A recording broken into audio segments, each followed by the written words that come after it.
ঘোষণা কৰিলোঁ। দিয়ক উৰুলীয়া ভাগে।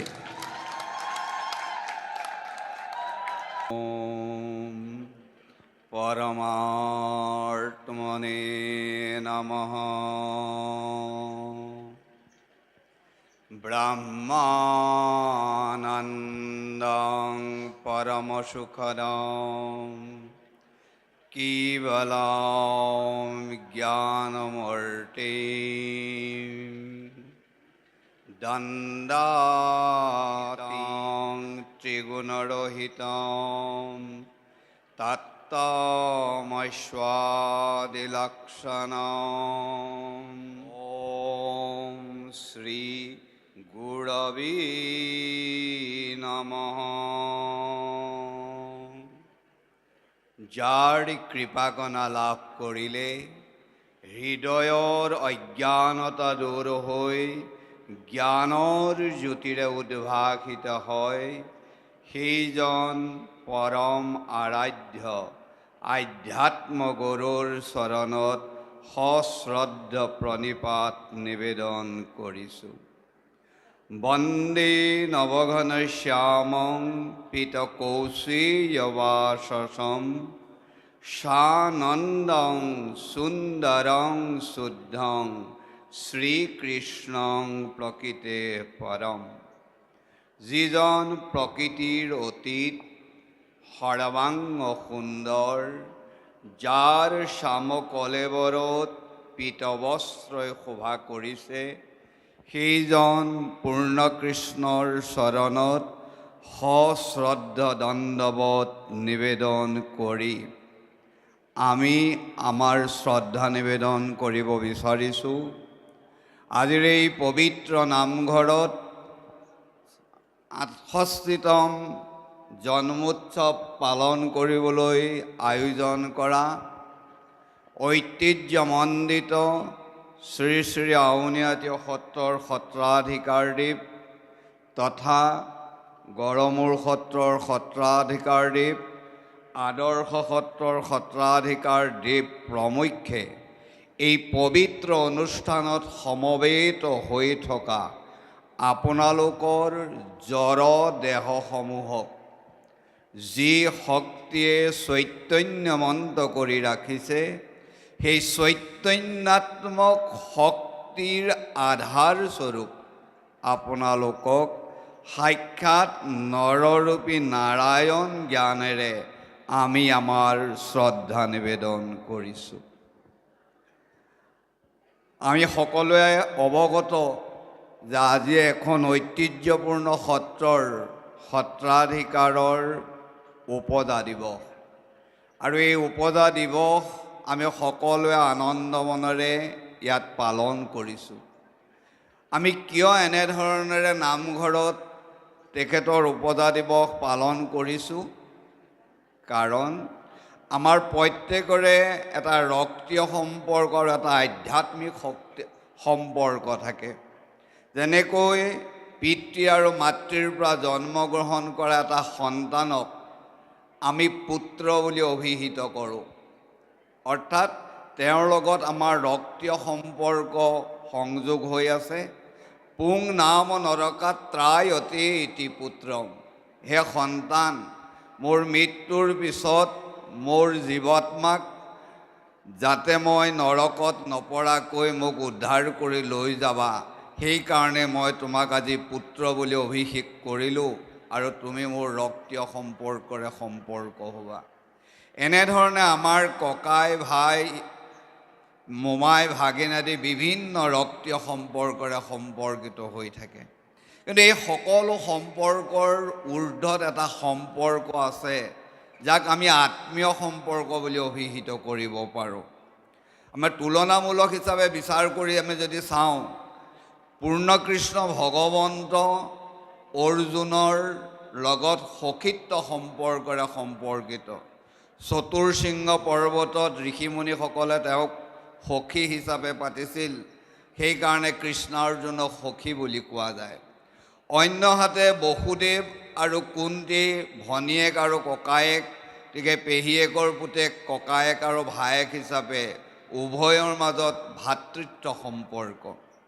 এনে সম্পৰ্ক থকাৰ পিছতো যেতিয়া অৰ্জুন যুদ্ধক্ষেত্ৰত গৈ যুদ্ধ নকৰোঁ বুলি যুদ্ধৰ পৰা পিছ হুহুকি আহিছিল, সেই সময়ত সেই ৰক্তীয় সম্পৰ্কে, সখিত্ব সম্পৰ্কে অৰ্জুনক ৰক্ষা কৰিব নোৱাৰিলে।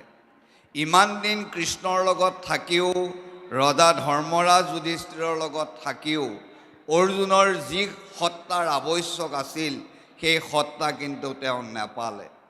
নেপোৱাৰ পিছত এই অৰ্জুনৰ মনত ভাবোদয় জাগৃত হৈ কৃষ্ণৰ লগত এটা নতুন সম্পৰ্ক কৰিলে।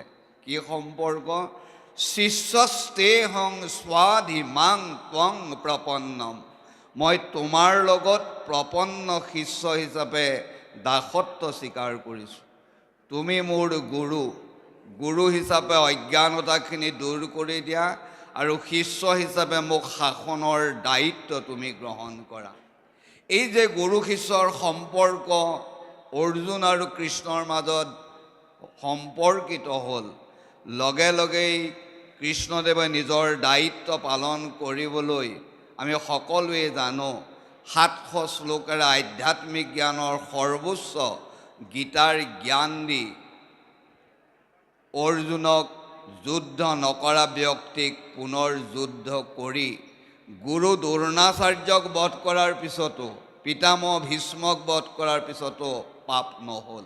অৰ্থাৎ এনে এটা জ্ঞান প্ৰদান কৰিলে গুৰুৰ মাধ্যমেদি, যি জ্ঞানেদি দেহৰ সমস্ত জ্ঞান লাভ কৰি অজ্ঞানতাক দূৰ কৰিবলৈ সক্ষম হ'ল। এই গুৰুৰ দায়িত্ব কি? এজনক আমি যেতিয়া গুৰু হিচাপে পাতোঁ, তেওঁৰ দায়িত্ব হ'ল অখণ্ড মণ্ডলাকাৰং ব্যাপ্তং যেন চৰাচৰম তৎপদং দৰ্শিতং যেন তস্मै শ্ৰী গুৰৱে নমঃ। তস্मै শ্ৰী গুৰৱে নমঃ। সেইজন গুৰুক মই নমস্কাৰ কৰিম। কোনজন গুৰুক? তৎপদং দৰ্শিতং যেন, যিজনে সেই সত্তাটোৰ পদ বা চিহ্ন মোক দেখুৱাই দিব পাৰে। কোনটোৰ? চৰাচৰম, এই অখণ্ড মণ্ডলাকৃতি বিশ্ব ব্ৰহ্মাণ্ডৰ স্বৰ আৰু অচৰ, গমন কৰিব পৰা আৰু গমন কৰিব নোৱাৰা সত্তাটোত, যি সত্তাই সজীৱ প্ৰদান কৰি আছে, যাক আমি চৈতন্য শক্তি বুলি কওঁ, সেই সত্তাটোক দৰ্শন কৰাটোৱে হ'ল গুৰুৰ দায়িত্ব। সেইকাৰণে আমি আধ্যাত্ম গুৰুক এই মন্ত্ৰৰে আমি সদায় সেৱা কৰোঁ। আমি যদি আজি সদ্ভাৱনা দিৱসত সেই সত্তাটোনো কি, তাক যদি আমি অকণমান সমালোচনালৈ আগবাঢ়ি যাওঁ সময়ৰ প্ৰতি লক্ষ্য ৰাখি, তেতিয়াহ'লে আমি প্ৰথম মাধৱ পুৰুষৰ ভাষাৰে প্ৰথম ক'ব বিচাৰিম। পুৰুষ প্ৰকৃতি দুইৰো নিয়ন্তা মাধৱ, সমস্তৰে আত্মা হৰি পৰম বান্ধৱ। মাধৱ পুৰুষে এই পদফাঁকিৰ ওপৰত লিখিছে ঈশ্বৰ নিৰ্ণয়। এটা পদৰ মাজত এনে এটা মহান শক্তিক নিৰ্ণয় কৰি তেৰাই উল্লেখ কৰিলে পুৰুষ প্ৰকৃতি দুইৰো নিয়ন্তা। পুৰুষ আৰু প্ৰকৃতি এই দুইটাৰে নিয়ন্তা হ'ল, পৰিচালক হ'ল এজন।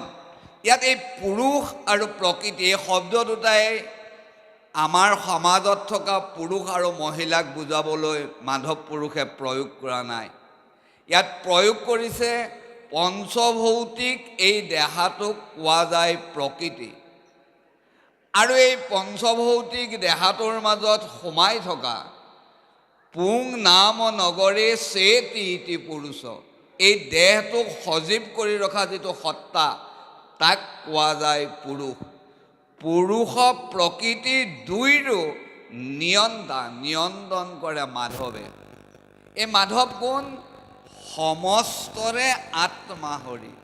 এই দুইটা বস্তুক পৰিচালনা কৰা বস্তুটো হ'ল সমস্তৰে আত্মা, আৰু তেওঁক হৰি বুলি কোৱা হয়।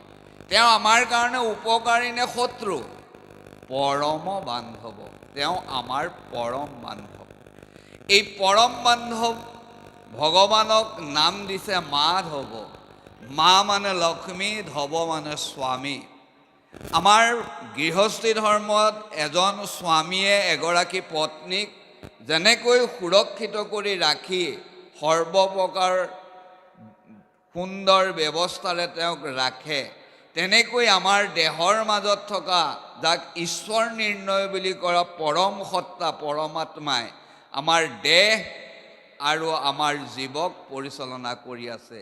গতিকে মাধৱ পুৰুষৰ মতে যাক আমি নিৰ্ণয় কৰি দিব লাগে স্বৰ আৰু অস্বৰত ব্যপ্ত হৈ থকা সেই সত্তাটোৱে হ'ল পৰমাত্মাৰূপী কৃষ্ণ, যাক আমি আত্মেশ্বৰ কৃষ্ণ বুলি ক'ব পাৰোঁ। সেই একে অৰ্থতে মহাপুৰুষ শ্ৰীমন্ত শংকৰদেৱে ক'লে, সমস্ত ভূতত ব্যাপী আছো মই হৰি, সবাকো জানিবা তুমি বিষ্ণু বুদ্ধি কৰি। ইয়াত মহাপুৰুষজনাই নিজে নকৈ ভগৱান শ্ৰীহৰিৰ মুখেদি কৈছে, সমস্ত ভূতত ব্যাপী আছো মই হৰি। ইয়াত সমস্ত শব্দটোৱে উৰণ বুৰণ গজন ভমন চাৰিওমুঠি জীৱৰ হৃদয়ত থকা চৈতন্যাত্মক শক্তিটোক বুজাইছে। আৰু সেইকাৰণে সেই সত্তাটোৰ নামাকৰণ কৰিছে বিষ্ণু। বিষ্ণু শব্দৰ অৰ্থ হ'ল ব্যাপক। এই ব্যাপক সত্তাটোক উপলব্ধি কৰিবলৈকে গুৰুৰ হ'ল মূল দায়িত্ব। এই দায়িত্বটো বুজা দিয়াটোৱে হ'ল গুৰুৰ কৰ্তব্য। সেই একেটা কথাকে মূল ভাগৱতত যদি আমি চাওঁ, ভগৱান বাসুদেৱহি সৰ্বজীৱে অৱস্থিত। ইয়াত সৰ্ব শব্দটো প্ৰয়োগ কৰিছে। উৰণ বুৰণ গজন ভমন সমস্ত ভূততে বৰ্তি আছে বাসুদেৱ।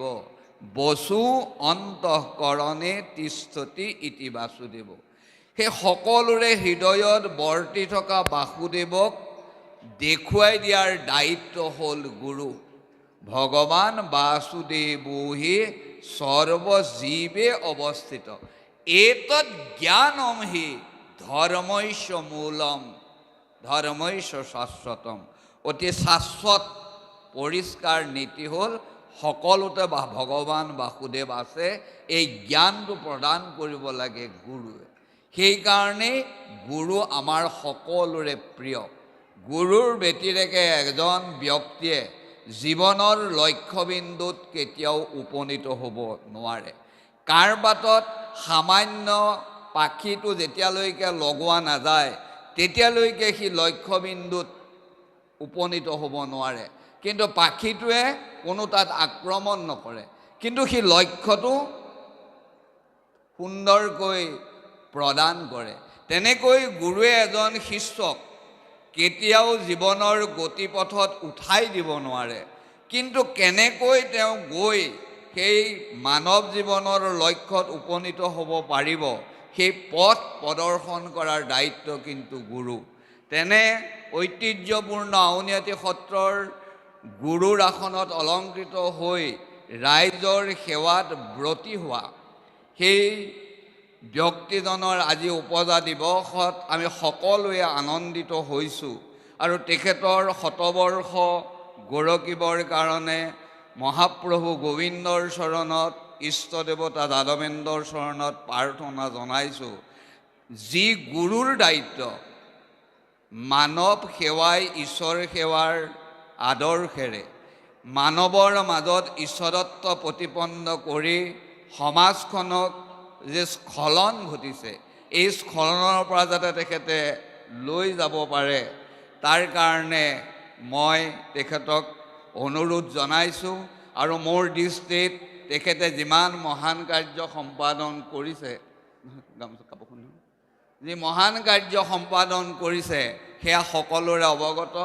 সময় মোক 15 মিনিটমানেই দিছিল, গতিকে মই সেই 15 মিনিটৰ ভিতৰতেই মই কেৱল গুৰু যে সকলোতকৈ শ্ৰেষ্ঠ তাক প্ৰতিপন্ন কৰিব বিচাৰিছোঁ। আমাৰ এটা পৰম্পৰা আছে যে উপজা দিৱসত এখন নতুন বস্ত্ৰ ল'ব লাগে।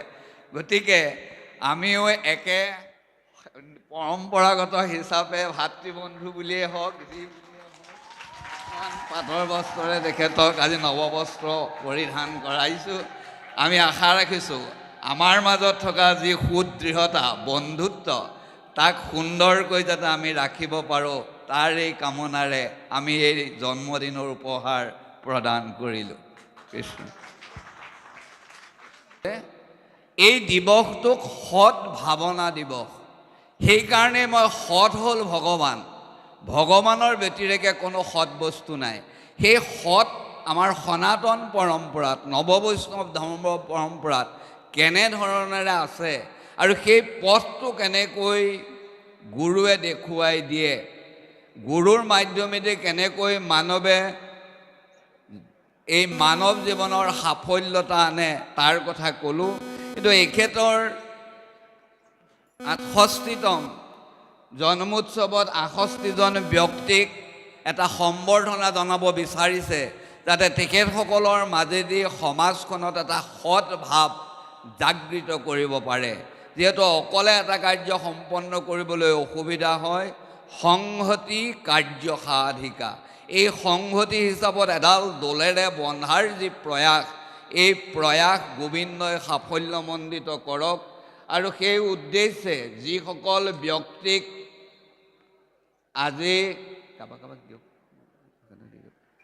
আজি সম্ভাৱনা নামৰ পুস্তক ভাগ প্ৰণয়ন কৰিছে, আমি নিজৰ হাতেৰে উন্মোচন কৰাতকৈও আমাৰ দেহৰ মাজত থকা যিটো শক্তি, যাক মই গুৰুৱে দেখুৱাই দিয়ে বুলি কোৱা হৈছে, সেই মহান শক্তিটোৰেই এই কাৰ্য সম্পাদন কৰিবলৈ অগ্ৰসৰ হৈছোঁ। অহং দেৱ নচান্যস্মি ব্ৰহ্মৈবাহং ন শোকভাগ সচ্চিদানন্দৰূপোহং নিত্যমুক্ত স্বভাৱৱান। মই কোন? অহং দেৱ, ময়েই দেৱতা, ন চন্যস্মি, মই অন্য কোনো নহয়। ব্ৰহ্মৈবাহং ন শোকভাগ, তুমি মোক ব্ৰহ্ম বুলিও ভাবিব পাৰা, কাৰণ মোৰ কোনো শোক নাই। মোৰ কোনো পিতৃ মৰিলে, মোৰ কোনো পুত্ৰ মৰিলে, মোৰ কোনো ইষ্ট দেৱতা মৰিলে মই শোক নকৰোঁ। শোকভাগ সচ্চিদানন্দ ৰূপোহং, মোৰ ৰূপটো হ'ল সৎ, চিত আৰু আনন্দ স্বৰূপ। মোৰ এই পঞ্চভৌতিক দেহাটোৱেই মই নহয়, মই হ'লো সৎ, চিত, আনন্দ স্বৰূপ, সচ্চিদানন্দ ৰূপ, নিত্য মুক্ত স্বভাৱৱান। মোৰ স্বভাৱ কি? মোৰ স্বভাৱ হ'ল নিত্য মুক্ত। মই যেতিয়াই মন যায়, যলৈকে মন যায় মই তলৈকে যাব পাৰোঁ। মই বৈকুণ্ঠলৈ যাব পাৰোঁ, মই নৰকলৈ যাব পাৰোঁ, মই পহুৰ যোনিতো জন্মগ্ৰহণ কৰিব পাৰোঁ, মই মাধৱীৰ নাৰীৰ গৰ্ভতো জন্মগ্ৰহণ কৰিব পাৰোঁ। এনে যি মোৰ মহান সত্তা হৃদয়ত আছে, যাক মই আত্মেশ্বৰ কৃষ্ণ বুলি কওঁ। ক্ৰী কৰ্ষণে ক্ৰী ধাতুৰ পিছত স্ন প্ৰত্যয় হৈ মোৰ এই দেহটোক, এই বিনন্দ বিলাস বিশ্ব ব্ৰহ্মাণ্ডটোক যি ধৰি ৰাখিছে, যাৰ জন্ম নাই, যাৰ অন্ত নাই, যি অসীম, সেই অনন্ত শক্তিৰ মাধ্যমেদিয়েই এই সম্ভাৱনা নামক পুস্তক ভাগে উন্মোচন কৰা হ'ল বুলি ঘোষণা কৰিলোঁ। দিয়ক উৰুলীয়া ভাগে।